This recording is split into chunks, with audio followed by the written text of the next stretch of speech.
sell 150 caps, right? Per month?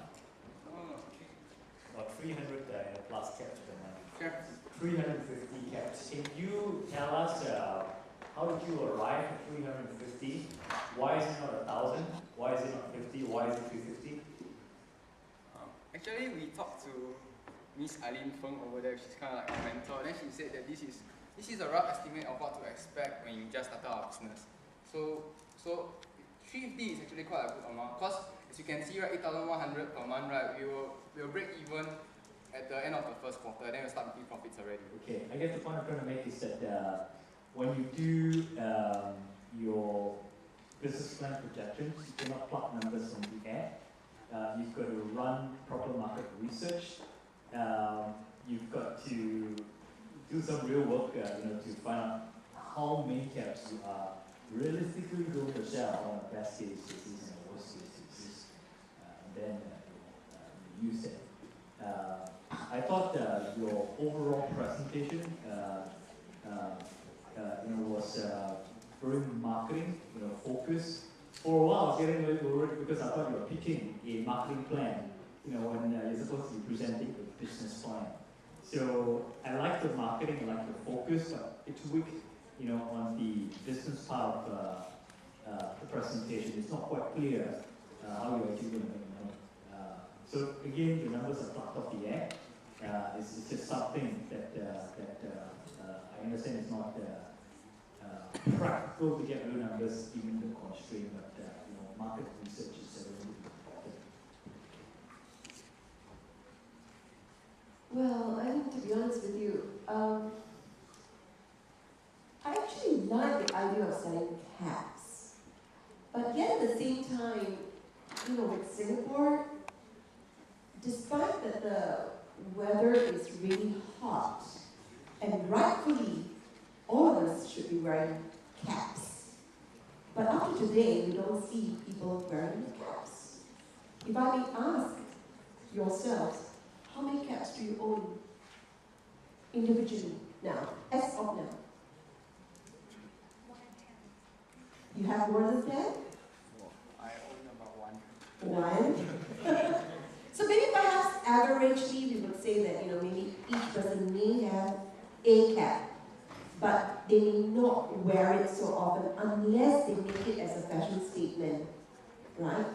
So ultimately the product is going to look more like a fad product, like your Crocs, as you mentioned earlier. So with that in mind, I would say that you are very likely to be spending quite a percentage of your profits in the form of marketing to create that demand, to psychologically influence people to wear caps, right? Because unless you make it a need, you are selling it more like a fashion statement. So you have to create that in order for people to actually buy your caps in real quantity if you want to actually increase that number from 35 to 3,000. So to sustain the business, I feel that, surely you have your shop in City Leisure where you have walk-ins, but I think the bulk of the business should actually reach out to corporate companies who may give you that volume of business, to be honest. Otherwise, I think the business is going to take a little while to grow before it hits the kind of volume that to make that business sustainable. Not forgetting that if you don't work hard on that, I feel that like sock shops, tie shops, those who are very specific on selling just necktie, one product. And if people loses that feel for that product, what is your backup plan? What else would you be looking into? So those are the 5, I think, areas that you may want to also look into. What happens if people don't like caps anymore? So what happens if it's a rainy season? Come October, November, December, if it's raining, people don't want caps. They may buy it for Christmas presents, but you may see your sales going down. So those are the 5 areas I think which needs fine-tuning. But otherwise, I like special specialty shops. So in a little way, as a small business, I think it would work. But if you're going to do it in a big way, I think a lot of marketing dollars is needed in order to get this done. I like the fact to be, Singapore's first all-cap store. Okay.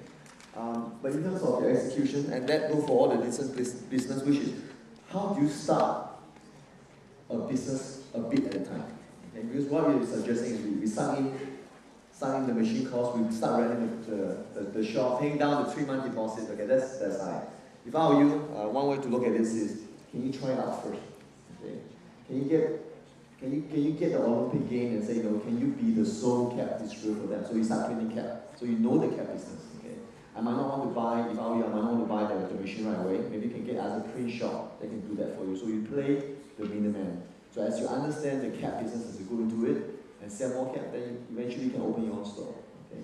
So I think my advice for you guys is to, and like all businesses, is how do you take a small step to test out different things. And then you're sure, Singaporean actually, the one cap in this specific area, then you can cater to them.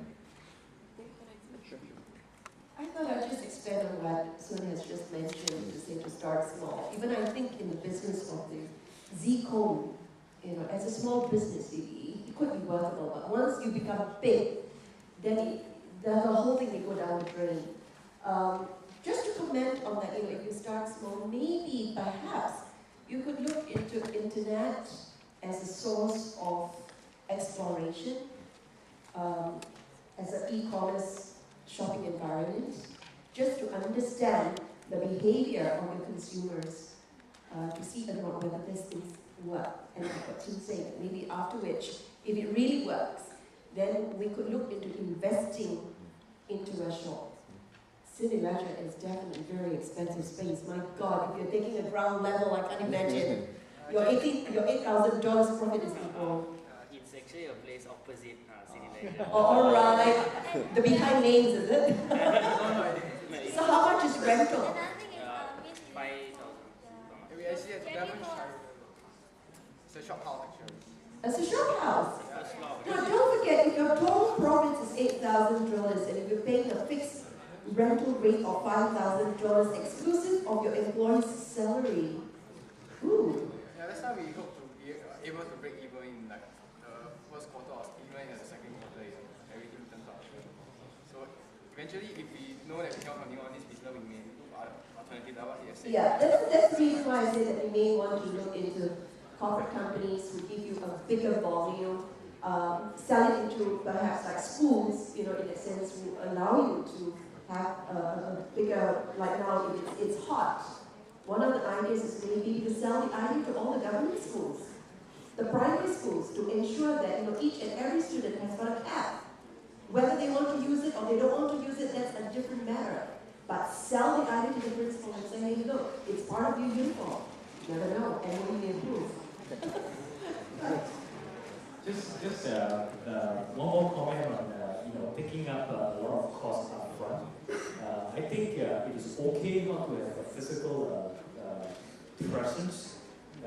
Amazon is a huge enterprise. It's got no physical bookstore. So to the extent that you can avoid loading up high overheads and you can explore the internet, I think it's very viable. You still get your product out there. It doesn't burden you with the overheads. Okay, so just think about that. Okay. Thank you.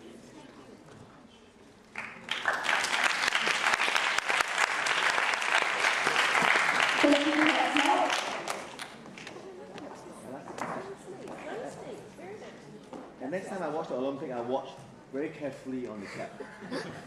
So you say cap lock. And fellow participants of Youth Entrepreneurship Symposium 2009. We are the representative from the service industry. I'm Cindy, and today I'll be talking about the business model of the Hive. These are my group members. Firstly, Tao and Hui Yuqi is going to talk about our idea of foreign market. Hui Xing and Serene will touch on our idea of digital advertisement. Okay, our focus today is on entrepreneurship. And the business model we are improvising is a backpacker hostel named The Hive. The Hive aims to provide a comfortable place for backpackers to stay in at affordable rates. A bed per night at the Hive